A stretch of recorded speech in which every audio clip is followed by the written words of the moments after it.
everyone and welcome to the studio. It's Demo Monday and I am going to do another painting where we focus on the composition, and we're going to try another compositional scheme.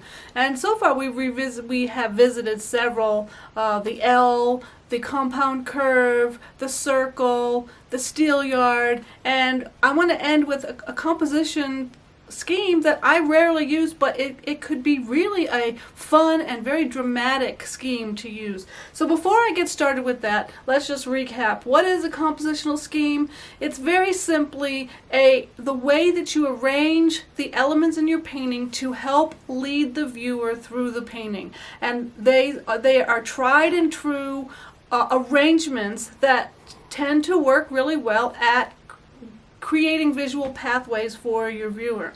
And I mentioned this already, but I want to mention it again in this video, that I don't start a painting usually with a compositional scheme in mind. In other words, I don't say, oh, today I think I'll do an L composition. I don't do it that way. It's more like I back into it. In other words, my goal and our goal should be to draw the viewer in and engage the viewer so that they can enjoy all parts of your painting. So you create a visual journey. You lead the viewer through the painting. Compositional schemes are a good way to do that, but normally I just start a painting to say, how can I lead the viewer through the painting? When I rely on these schemes is when the painting isn't working. And I look at it, and the very first thing I look at a painting that's not working is I look at the composition. What's happening? Where does the eye go? Where do I want the eye to go? And that's often when I say, you know, the eye is kind of going in this wonderful C composition, but this flower is out of place. But if I scooted it over, that would create a stronger composition. So what I'm saying is I go backwards and I use the schemes to help me create stronger compositions when I need to. So what does that mean for us? That means we need to learn about the schemes, understand them, know how to use them, so that we can be more intuitive with using them.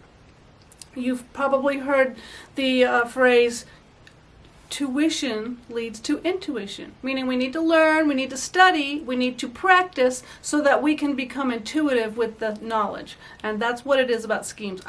Occasionally I'll say, let's give a challenge to ourselves, let's do an exercise and take this subject and make it into 5 different schemes, so-called schemes that we've talked about.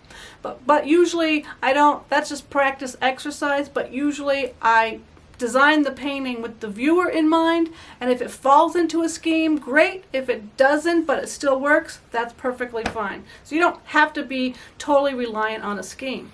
That being said, schemes are a tried and true way of creating interesting compositions and helping to lead the viewer. So let's talk about what we're going to do today. We're going to do a tunnel composition. I have a very small little photo. I'll put this photo in the description so that you'll be able to see it better. So if you can't see it in the video, just know you'll look in the description and you'll see it. When I looked at this photo, I immediately thought, tunnel. What is a tunnel composition? A tunnel composition is when you have a circle, if you will, of dark, and that in turn creates your eye to move into the tunnel, and your focal area, the thing that's most important, is going to be on the other side of the tunnel, or in the back, in the distance up. So a lot of times our focal areas are in the middle ground, but this time the focal area, the most important, the star, is going to be in the distance. So what I'm going to do is I got to take a good look at it and see what is in the distance. Not that it matters. I can put anything back there that I want. Because, you know, we don't want to lead the eye where there's nothing fun to see. So if I'm going to lead you through this tunnel into the distance, it has to be interesting. And I think I'm just going to play up the light, like maybe a really nice sunlit tree back there. Maybe a little spot of interesting color. I like the idea of these shadows coming across the path. So I'm going to start the painting by doing an alcohol wash underpainting. So those of you who are silver members, we did an alcohol wash underpainting for the paint along this month, so this will reinforce the alcohol wash. And I'm also going to be using the Sennelier half stick set that I reviewed earlier in the month. I've been having a lot of fun with that. So I'm going to start with a pastel pencil and just draw the main shapes before I start the alcohol wash. And I want to first establish the horizon. And I don't want the horizon to be right in the middle, because that would be boring. So it's slightly higher than the middle, because I really want to play up the ground and the shadows on the pathway. I don't want to put my center of interest dead center, although, you know, you can certainly break the rules if you want to, but if I put it slightly off center, I think that's going to be more interesting. So this will be my focal tree back in the distance. And then we have this wonderful tree with this nice branch coming across here with this dark foliage, and that's going to form the tunnel. This is a cool tree because it has lots of, this trunk has lots of different trunks and branches, so it's an interesting tree.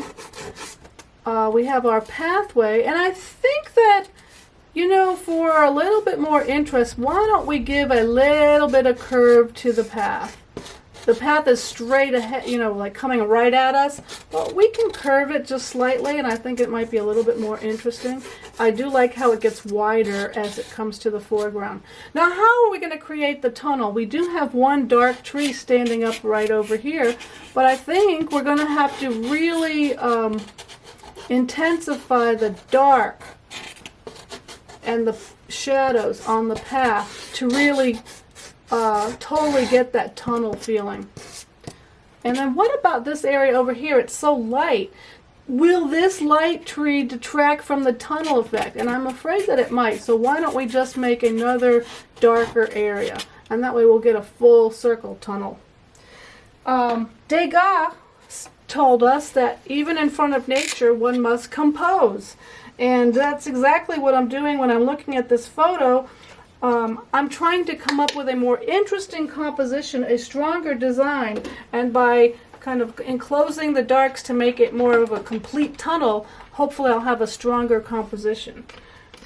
I'm going to start the alcohol wash with hard pastels. I'm going to use hard pastels because they tend to get less gummy when you wet them with the alcohol. You can use these soft pastels, but it will get thick, and then it fills the tooth of the paper faster. Now, if I really want to enhance this feeling of sunlight and shadow, then I can do an underpainting where I work with temperature. So I'm going to paint dark, cool colors in the shadows and warmer colors in the sunlit areas. So let's start with a dark blue. Here's my tree trunk, or my tree. It's got multiple trunks. Do I have to copy exactly the way they are in the photo? No. I want to design them so that they are as interesting as possible. So I'm going to put in a few of the trunks and then some indication of the foliage. Now remember, we had the darker tree over on the left, and I decided I was going to actually add another dark tree or bush. And then we have shadows going across the path. So we have this one shadow that connects to the tree and a little bit of dappled light. There's a little bit of shadow back in the distance. And then I'm going to darken this entire foreground area. Because remember, we want that tunnel effect. I want to be careful, though, that my sunlight and shadowed areas are not going to have equal intervals or spacing. We talked about that. So I'll have to correct that. Right now, they're too much the same. So there are my darks. Now, anywhere where I see that there's sunlight, I'm going to use orange. I'm going to use a warm color. So we have our tree in the distance. That's our focal tree. There's some light. I'm actually going to add another darker tree back in there. Then there's some light kind of peeking through here. Light on the path. Remember, we have that dappled light coming across the path. There's some light on the grass right in this area. And right over in here. But over here is still kind of in the shadows. So I'm going to just darken this area as well. And what about the sky? The sky is a light, but it's a cooler light. So I'm going to just add a nice turquoise blue. I'm not going to necessarily paint the sky this blue, but remember, this is the underpainting. And we are going to paint over this with pastel. So I'm going to do an alcohol wash, which means I'm going to just liquefy this pastel with some rubbing alcohol, which I poured into my little cup. It's 70% isopropyl rubbing alcohol. I'm going to use a soft bristle brush. Those of you who are following me in the paint along, you know that I used a stiff brush for that alcohol wash. And as I explained, you get a totally different feeling with your brush when you're using a soft brush versus a hard, stiff brush.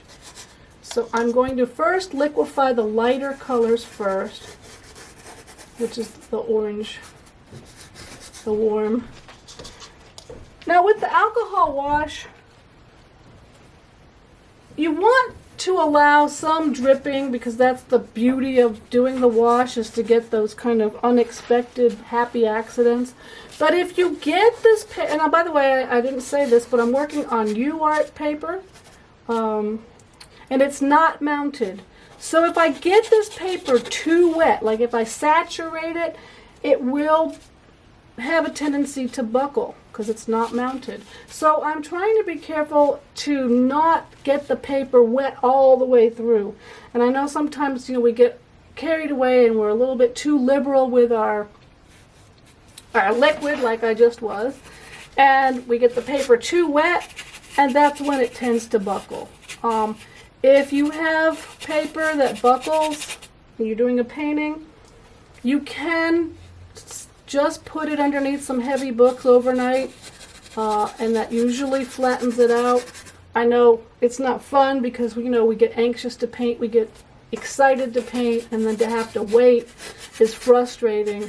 But it can be done. And you might say, well, how come you just don't mount your paper? And actually, that's a great question, and I probably should mount my paper. The reason why I didn't start mounting every paper is because I paint so much that's a lot of paper, and there's a cost involved to mounting paper. You need to get a surface, acid-free surface to mount it on. So, then you need the product to use to mount. There's photo mount spray, so that costs. So, I just never got into the habit of mounting because of the expense, really. Ooh, you know what? I don't like the way that trunk comes in too straight. In the photo, it kind of comes in at an angle, and I think that is much more interesting. Sometimes the photo gives us good information. Right now, I have moved into liquefying the darks.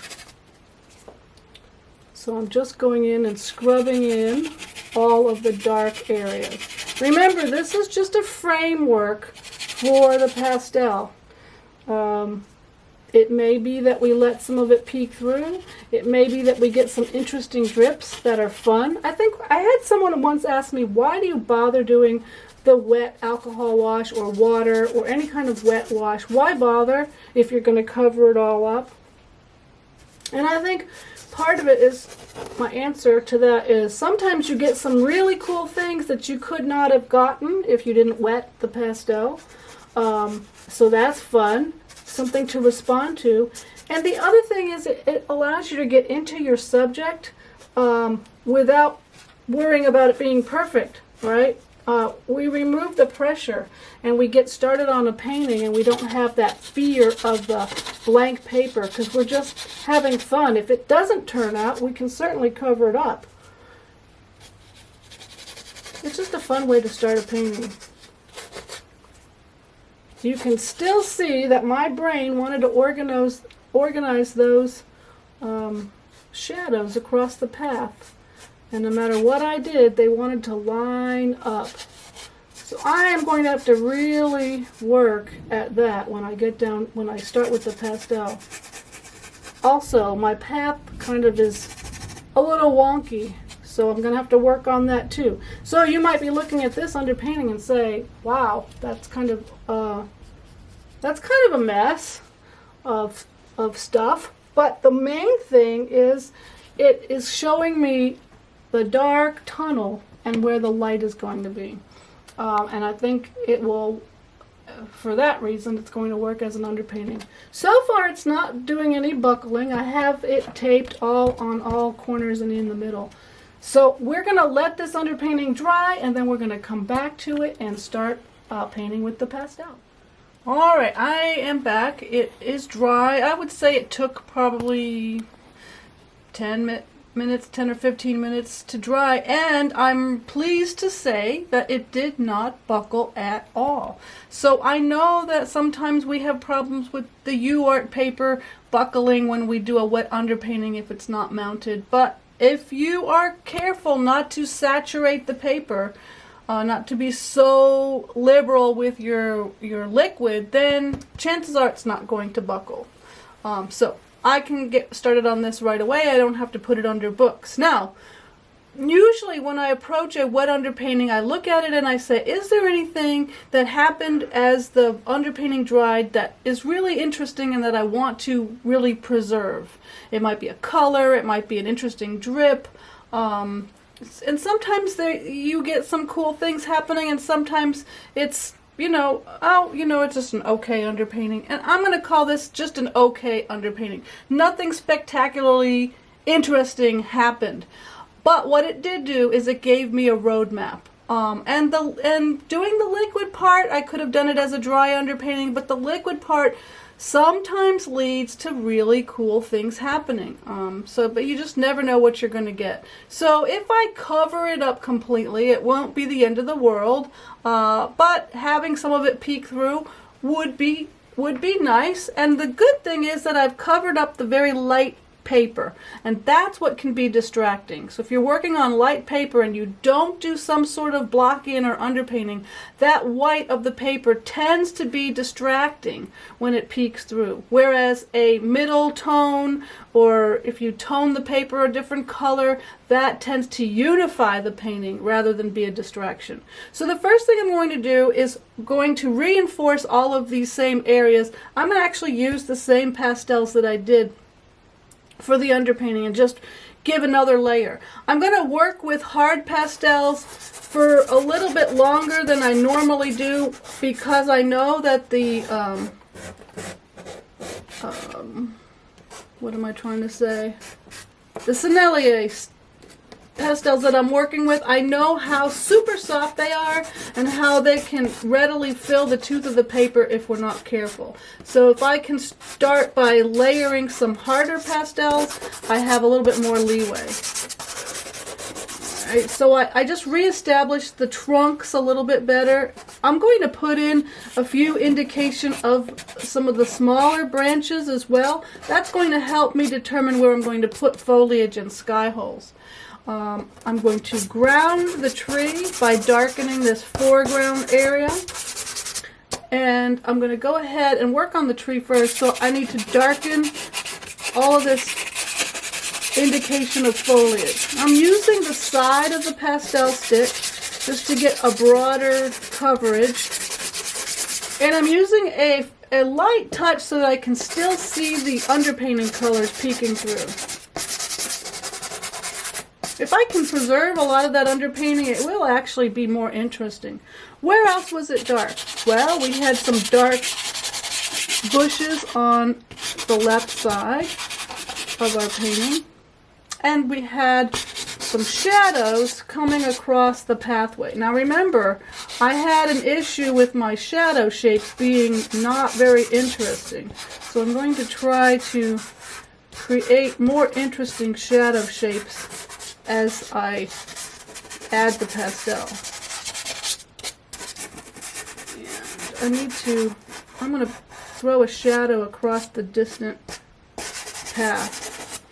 Alright, so there I blocked in my darks. Now I'm going to go ahead and reestablish the light area. So I remember I used an orange to kind of really get that glow in the distance.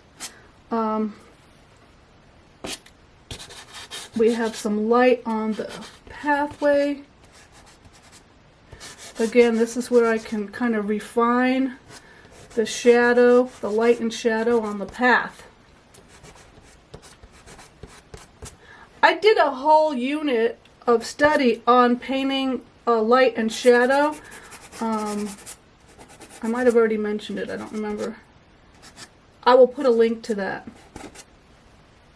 The month that we did it. I have to look it up. Alright, so now I've established, I see what I've done. I've peaked some of that light in between the tree trunks. That does two things. It helps define the tree trunks a little bit better by painting the negative spaces, and it also helps me give the better feeling of the light crossing over the pathway and where it leads to. There's just a tiny hint of light down here in the corner. In the photo, it's like it cuts off the corner. That's not an interesting composition, so I'm not going to bring the light down into the corner. Alright, now, could you grab me another piece of tape? My little photo is sticking up weird. Thanks. Sorry about that. But I don't think you can see it if it's kind of sticking up. There we go. Alright. Now, what else do we have? We have the sky. This time I'm not going to use the same turquoise color for the sky because it's not the color of the sky that I want. In fact, it's a little bit too dark. So I'm going to use a lighter value blue pastel. This is also a hard pastel. So remember, I'm working with harder pastels for as long as I can. And I'm using this blue to start to break up the tree shape, the foliage. And I know that there's oftentimes sky holes appear along the edges excuse me, of the branches. So I'm gonna put some in, but I will most likely be taking some out as well. And that's the way it goes with sky holes. Put some in, take some out. Put some in, take some out. So now we've got sky. I will adjust the sky and add more color to it, but this is just kind of the base coat. Let's see. So we've got everything covered. Now let's continue to build. So I'm gonna build the tree, and then I'm gonna work on the background and work my way forward. So let's build the tree by adding some other dark value color. So let's add a little bit of a dark value orange, just to give a little variety to the greens that are going to come, just to break up the greens. There's also, we want to keep it dark though, so we want to make sure we keep that mass of foliage on the dark side. What else could I use? See if I have a dark purple. Purple is a good bridge color, so it works nicely in the darks. I think while I have it, I'm going to use it in the other dark areas, like in these shadow parts. Alright, what else could we use? Still working with the hard pastels. Let's see if I have a dark green hard pastel. What is this one? No, that's black. Here we go. Sometimes they're so hard they don't even go on very well. This is a dark green, but it's not showing up. Let's talk for a second about shadow colors. The shadow colors are typically a darker value of what it's being cast on with an influence from the color of the sky. So what does that mean? That means if the pathway is kind of a peachy, brownish color, then the shadow shape would actually be a darker value of the peach color. So I'm going to go in with that same kind of orange color that I used in the tree to create the path. Now what happens when it goes up onto the grass? The grass is green, so it's going to not be the same color. It's going to transition into a darker value green. Like that.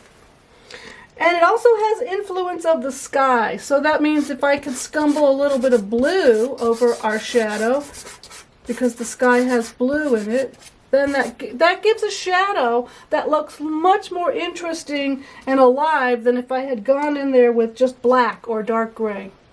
Alright, I think at this point I have enough of the hard pastel that I can advance to using the softer Sennelier. I'm going to give it a very quick spray with my workable fixative.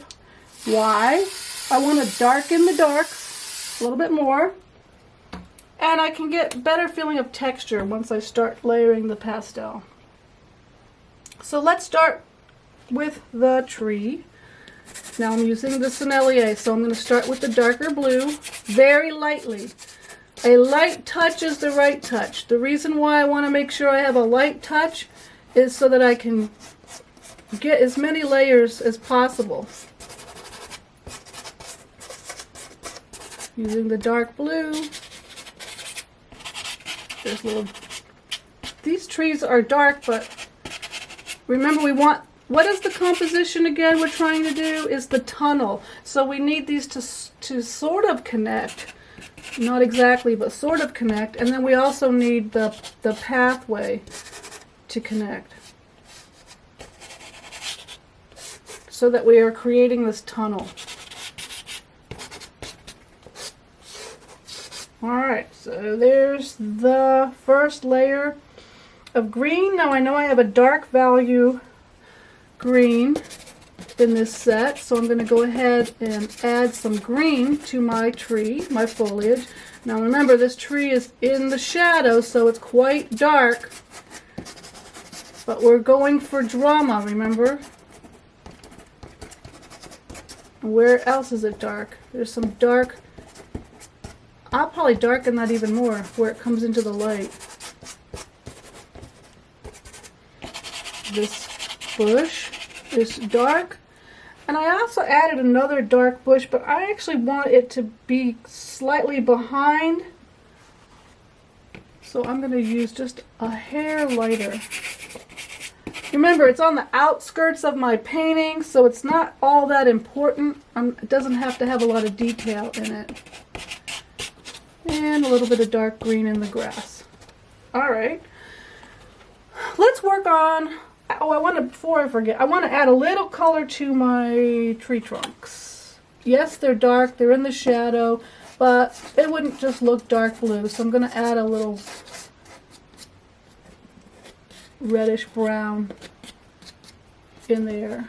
Not a lot, just a little bit. Now let's work on the sky to give a little more color, so I'm going to put in a darker blue at the top of the sky, top of the painting. Use it to start to break up the masses, add the sky holes, and as I come a little bit closer to the horizon, I'm going to use the warmer, lighter blue, and I want them to have a nice smooth transition. And I'm going to use it to break up this tree shape just a little bit. Now in the photo you can see that there are clouds in the sky. I'm not going to put the clouds in the sky because I think it'll end up making it too busy. Too much going on already with all of the trees and foliage and branches. I don't think we need clouds. Usually what happens is it gets a little bit warmer and lighter as we come closer to the horizon. So I'm going to use this pale peach color just at the lower portions of the sky. I'm going to blend it in a little bit with a harder pastel.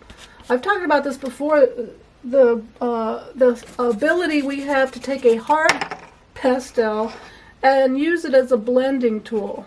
And it especially comes in handy when you're using these really soft Senneliers. If we want to get some blending going without creating mud, using a hard pastel works really well. Alright, now, how's the tunnel coming? Well, it's starting to come, but how can we really get that feeling going is by developing this area in the distance. That's what we need to work on.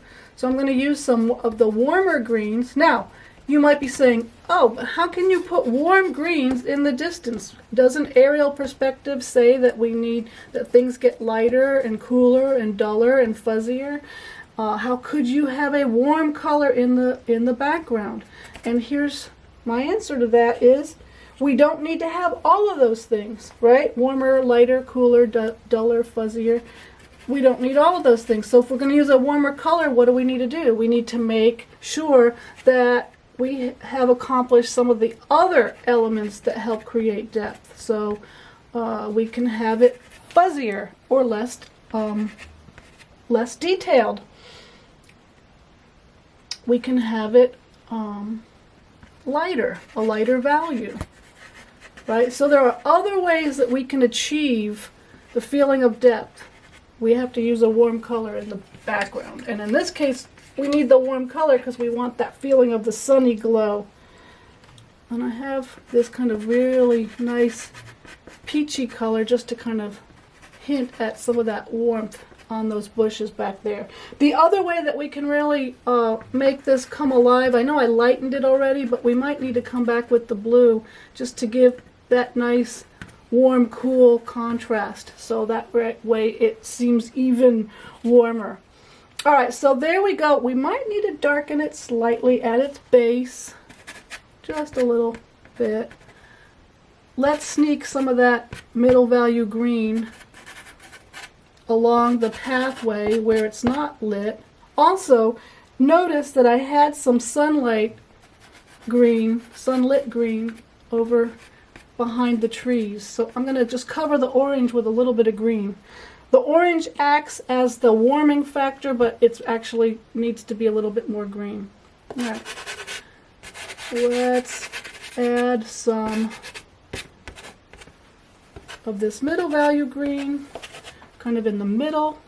This is going to stay in shadow, this tree, because remember, we want the tunnel effect. I'm just darkening the shadow on the pathway once again. Because remember, we're trying to go for the tunnel, so I want to go around, make a tunnel. I have to darken this even more. Actually, I think what I'm going to do is give it another quick spray. Darken the darks a little bit more, and then I can get a little bit more in the texture in the foliage. All right, let's add some light to the path. So in the distance, typically what happens is a path is going to get lighter and a little bit duller in the distance, but remember this is sunlight, so I'm going to just use this really pale peach for the distant path, and then as it comes forward, I'm going to warm it up even more, breaking up those shadow a little bit, but not too much. If I break the shadows up too much, I ruin the tunnel effect. So I'm just trying to keep it just kind of a subtle lightning, but not. What am I trying to say? I don't want to disrupt the shadow pattern too drastically. All right. There's some light on the grass, so let's go ahead and add some brighter greens to represent the light on the grass, and then it follows through on the opposite side. So follow where the light is. Don't look at your photo because I've changed my path. My path it no longer looks like the photograph. So if I were to copy what I see in the photo, I'm copying wrong information. I have to make this light and shadow make sense. Does that make sense to you? A lot of times we get caught up and we start looking at the photo, and the photo, we've changed so much from the photo that it's not the same, and then we get the wrong information. So my light has to follow the light on the path. And I'm just going to carry it through. So I want you to go around. How can then we pick up the light over here to keep this effect? Let's see. What if we add just a hint of sunlight on these trees in the distance? Again, it almost is looking like yellow water. Which, I just had a thought. Okay, I'm gonna go slightly astray here. You know, sometimes, this happens sometimes, when the painting, you look at it and you say, gee, you know, doesn't that look like such and such? Or it's looking like it's doing something. And you can either say, oh, I'm going to fight that thought because that's not what I'm trying to do. Or you can say, oh, what would happen if I went with this idea that this was water and it was not a dirt path? What would happen if? What if? And so I'm going to try to make it water and see what happens. Now, what if I do that and I don't like it? What if I do that and I say, you know, that really shouldn't be water, it should be a path, and that doesn't look right, so don't do that. What can I do? I could brush it off and start again. So why I'm showing you this is because occasionally when we're painting, the painting starts talking. And it is our job as artists to listen and to say, oh, you know, that might be an interesting idea. What if I tried that? And a lot of times we're afraid to try. We're afraid because we think, well, that's not what my photo is, or that's not what I started out doing. And when we don't listen to that voice in our head, that what if, we're missing out on a learning experience, because we learn from trying these things. I have people write to me a lot and they'll say, can you do such and such? Or what if, you know, is it okay to do such and such? And my answer always is, well, what if you tried? You know, I don't know, I never tried that, but what if you tried? You have nothing to lose to trying something, and you might stumble upon the next big thing. We were watching Skin Wars. That was the program where, what is Skin Wars on Netflix? Yeah, on Netflix. Okay, so it's body painting, which I didn't know anything about body painting. It's fascinating. Well, this one girl, she ended up getting into the finals. In the competition, one of the things was they had to paint sumo wrestlers, so large canvases. And she was worried about how she was going to paint this large man. So she laid him on the ground and she basically poured paint over him. And it was the most interesting thing. And then she painted kind of realistically on top of him. And she actually came up with her very own unique kind of spin on body painting. And even the judges were like, hey, you know, that's you, that's your style. And she stumbled upon it by accident because she was trying to make something work. She had a what if moment, right? She said, what if I just poured paint all over this guy? And it worked, you know? So right now I'm like, what if I just put some indications of rocks? That would make it look more like it's a stream, right? So I'm taking the painting as I'm yammering away, but I'm taking the painting and I'm listening to what it is suggesting to me to do, and not to what my reference photo is telling me to do. And so this demo that was supposed to be how to do a tunnel composition has kind of morphed into listening to your painting, but I think that's also a very valuable lesson.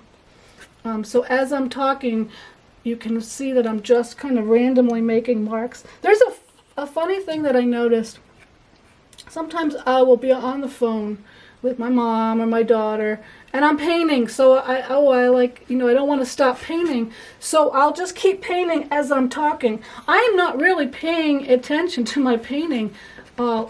but I actually am. Like intuitively, I'm making decisions and marks. So sometimes when we just let ourselves go and respond to our painting, it's just as important as having that plan and following the plan. So I had a plan, right? But then I started to let go. And that's one thing that is really important.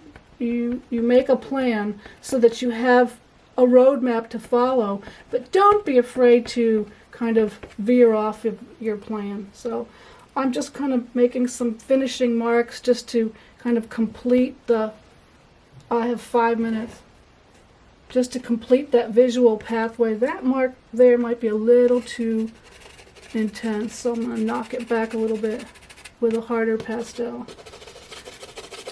Coming in with the harder pastel in the foreground to kind of create some grasses in the shadow. This is a, looks like a dark brown. I changed the water and made it a little bit of, made it bluer, but there's still light. If there's light on the water like this, there has to be light up in the sky, you know. So I have to kind of illuminate the sky a little bit better to make it make sense that there's kind of a warm glow on the water. So again, I'm going to use my hard pastel blending tool just to blend that in nicely. All right, so I could probably step away from this and evaluate it with some fresh eyes, and I might make a mark or two. If I do, I will certainly explain about it in the comment section. But anyways, I hope you've enjoyed this demo. It was a lot of fun for me to share today, and let's paint.